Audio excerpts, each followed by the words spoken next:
September 11th, 2001. It's a date that doesn't just mark a point on a calendar, it represents a profound shift in global consciousness. For those who lived through it, the memory of where they were when they heard the news is etched permanently in their minds. The clear blue sky over New York City, shattered by an act of unimaginable horror, changed the world forever. Nearly 3,000 lives were lost in New York, Washington, D.C., and Shanksville, Pennsylvania, leaving behind a void of grief and questions that still resonate decades later. But surrounding this central tragedy are countless stories of what-ifs, stories of fate, chance, and sliding doors moments. These are the stories of individuals who were scheduled to be in the direct path of danger, only to be saved by a completely random, often mundane twist of events. A missed alarm clock, a last-minute change of travel plans, a nagging feeling. When these near misses happen to ordinary people, they become cherished family legends of luck. But when they happen to public figures, they become startling reminders that destiny plays no favorites. The world almost lost some of its most recognizable faces that day, individuals whose work has shaped music, film, and culture. Today, we explore the chilling stories of 14 famous people who narrowly escaped the 9/11 attacks. From actors who held tickets for the hijacked flights to public figures who were supposed to be having breakfast at the top of the World Trade Center, these narratives highlight the fragile thread upon which life hangs. 1. Seth MacFarlane. In 2001, Seth MacFarlane was known primarily as the creator of the then-fledgling animated series Family Guy. The show, known for its edgy humor, had already faced cancellation scares and was building its cult following. On the night of September 10th, MacFarlane had given a speech at his alma mater, the Rhode Island School of Design. The following morning, he was scheduled to return to Los Angeles. His booking was on American Airlines Flight 11, departing from Boston Logan Airport. MacFarlane, however, had spent the night out celebrating and drinking with colleagues and professors. Compounding his exhaustion was a mistake made by his travel agent, who had listed the flight's departure time as 8:15 a.m. instead of the actual 7:45 a.m. departure. When MacFarlane arrived at Logan Airport on the morning of September 11th, he was roughly 10 minutes late. The gate for Flight 11 had just closed. He was turned away and told he would have to wait for the next flight. Frustrated by the inconvenience, MacFarlane went to the airport lounge to wait and take a nap. About 45 minutes later, he awoke to a commotion. The airport screens began to display the horrific news: a plane had struck the North Tower of the World Trade Center. A short time later, he and the other passengers learned that the plane involved was Flight 11, the very flight he had missed by mere minutes. MacFarlane later reflected on the incident with chilling sobriety. He stated that the primary reason he survived was his hangover and general lateness. He acknowledged the grim reality that, had he been on time, his fate would have been sealed alongside the other passengers on Flight 11. The close call deeply affected him, yet he has also processed it through a lens of dark humor, noting that the incident taught him a lesson about punctuality, albeit a terrifying one. The architect of a comedy empire was saved by a common human failing: oversleeping after a night out. 2. Mark Wahlberg. Another Boston native with a ticket for American Airlines Flight 11 was actor Mark Wahlberg. By 2001, Wahlberg had successfully transitioned from his music career as Marky Mark to becoming a respected actor, having starred in films like Boogie Nights and Three Kings. He was scheduled to fly from his hometown of Boston to Los Angeles on Flight 11. However, just before the scheduled departure, Wahlberg's plans changed abruptly. He and his friends received a last-minute invitation to attend the Toronto International Film Festival. Deciding to make the trip to Canada first, they chartered a private plane and canceled their seats on Flight 11. This decision, likely made for professional networking or convenience, rerouted him away from certain tragedy. Like MacFarlane, Wahlberg only learned of the fate of Flight 11 after he was safely on the ground elsewhere. The news that the plane he was supposed to be on had initiated the attacks was profoundly shocking. Years later, Wahlberg sparked controversy with comments he made about the incident, suggesting that if he had been on the flight with his children, it wouldn't have went down like it did. This statement drew criticism from some victims' families who found it insensitive. Wahlberg later issued a sincere apology, acknowledging that his remarks were thoughtless and that speculating on such scenarios was inappropriate. He expressed deep regret and emphasized his sympathy for the victims. His story remains a powerful example of how quickly a routine travel decision can become a matter of life and death. 3. Michael Jackson. Perhaps one of the most astonishing near-miss stories involves Michael Jackson, arguably the most famous person on Earth in 2001. The King of Pop had just completed a pair of massive 30th anniversary celebration concerts at Madison Square Garden. The second concert took place on the night of September 10th. On the morning of September 11th, Michael Jackson was scheduled to attend a series of business meetings. The location for these meetings was at the top of one of the World Trade Center towers. However, following the concert and celebrations, Jackson stayed up late into the early morning hours talking with his mother, Catherine, and his sister, Rebby. Exhausted from the performance and the late conversation, Jackson simply overslept. The alarm clock didn't rouse him, and he missed his appointments entirely. Hours later, from his hotel room, he learned of the attacks unfolding just miles away at the exact location where he was supposed to have been. According to family accounts, including his brother Jermaine's memoir, Jackson credited his mother for saving his life. Had that conversation not run so late, had he not been so exhausted, he likely would have been in the tower when American Airlines Flight 11 struck. The thought of losing such a cultural icon in the attack adds another layer of surrealism to the day's events. Jackson was deeply affected by the tragedy and would go on to organize the United We Stand, What More Can I Give benefit concert in Washington, D.C. a month later. 4. Sarah Ferguson, Duchess of York. Sarah Ferguson, the Duchess of York, was navigating her post-royal life through philanthropy and media appearances in 2001. Her charity, Chances for Children, had recently established its office headquarters in a location that symbolized global commerce and influence, the 101st floor of the North Tower of the World Trade Center. On the morning of September 11th, Ferguson was scheduled to be at her desk in that office. However, she had a prior commitment that morning, an interview with Matt Lauer at the nearby NBC studios. As often happens with television production, the interview ran slightly behind schedule. The Duchess was caught in morning traffic trying to get back downtown to her office when the first plane hit the tower. Her staff was present in the building, but Ferguson herself was delayed by only a matter of minutes. Had the interview finished on time, she very likely would have been in the elevator or already on the 101st floor, far above the impact zone, where escape became impossible for nearly everyone.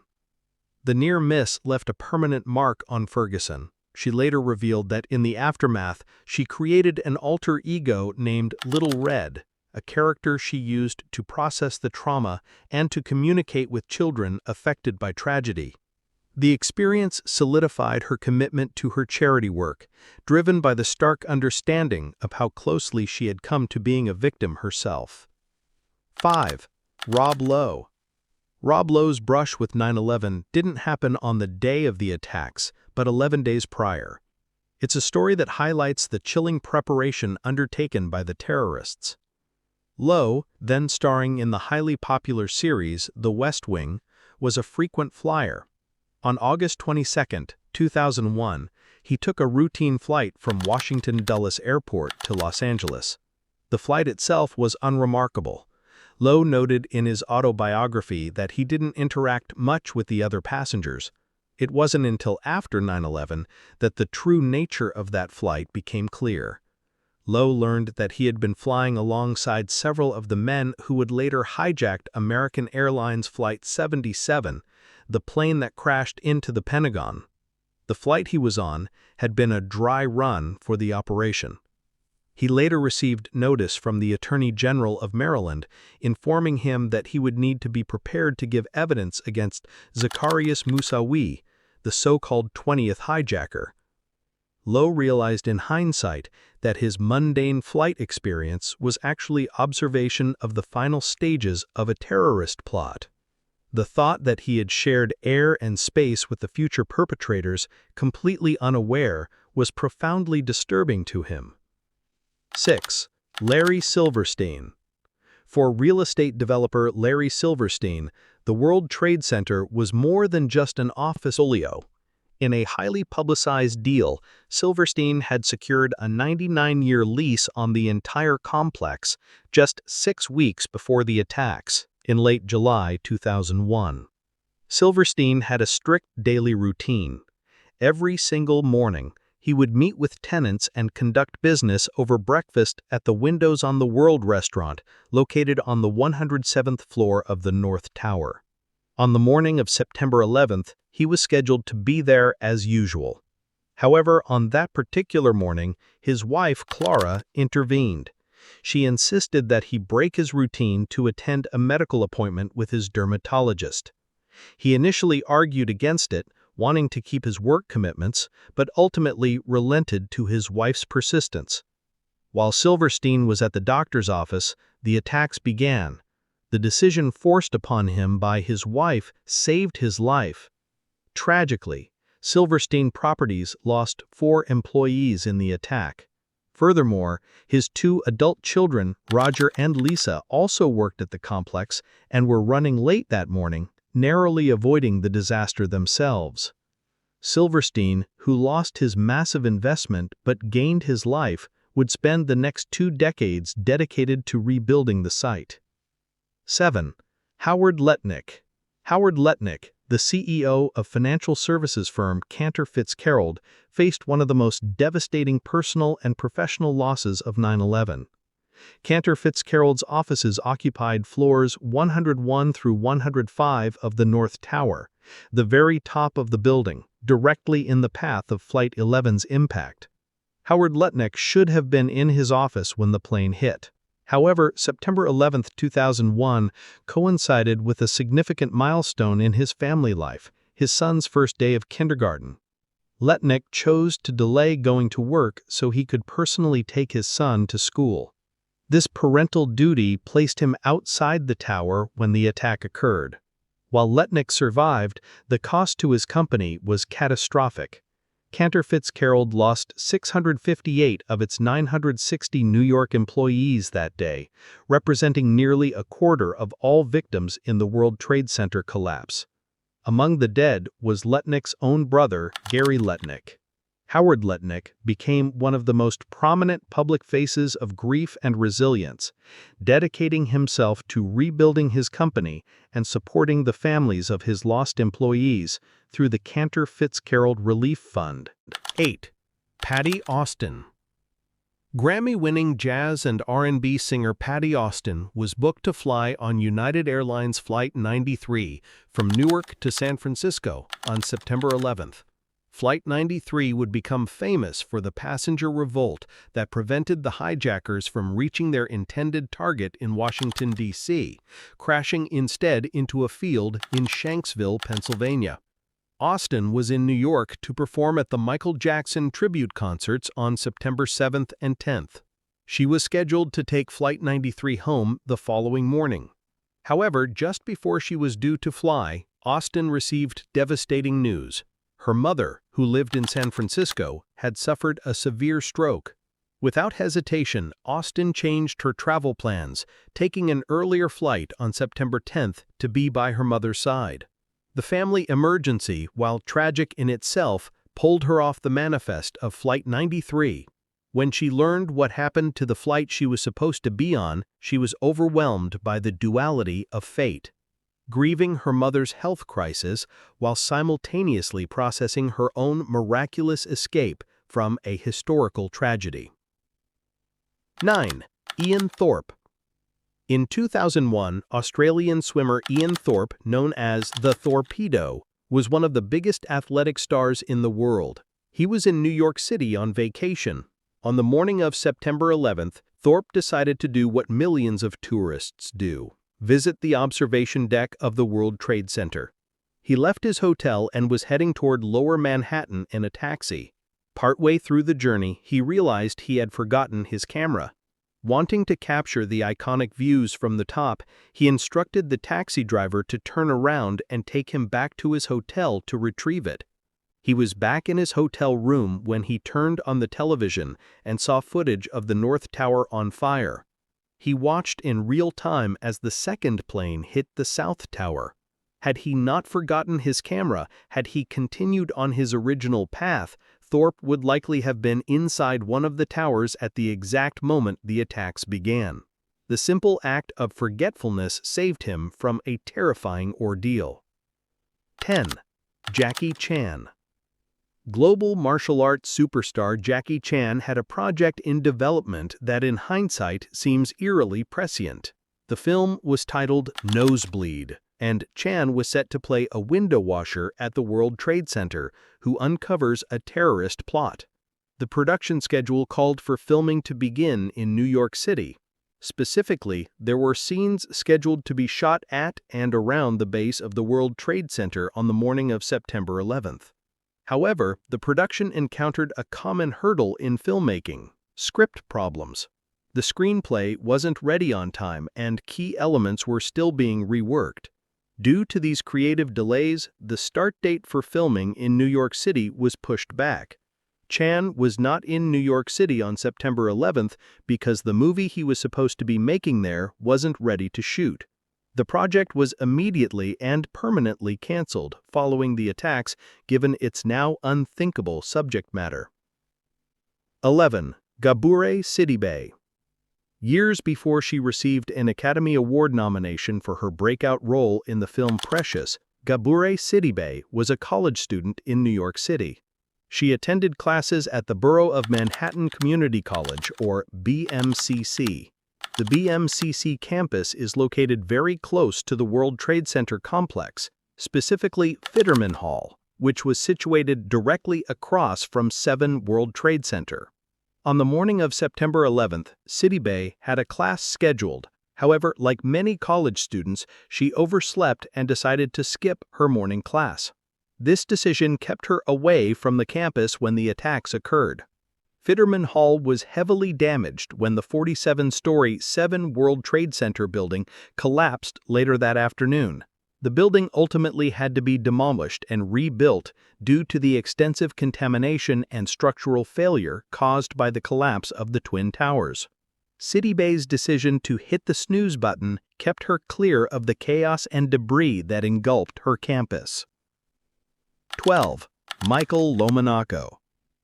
Chef Michael Lomonaco was the culinary director for the iconic Windows on the World restaurant, located on the 107th floor of the North Tower.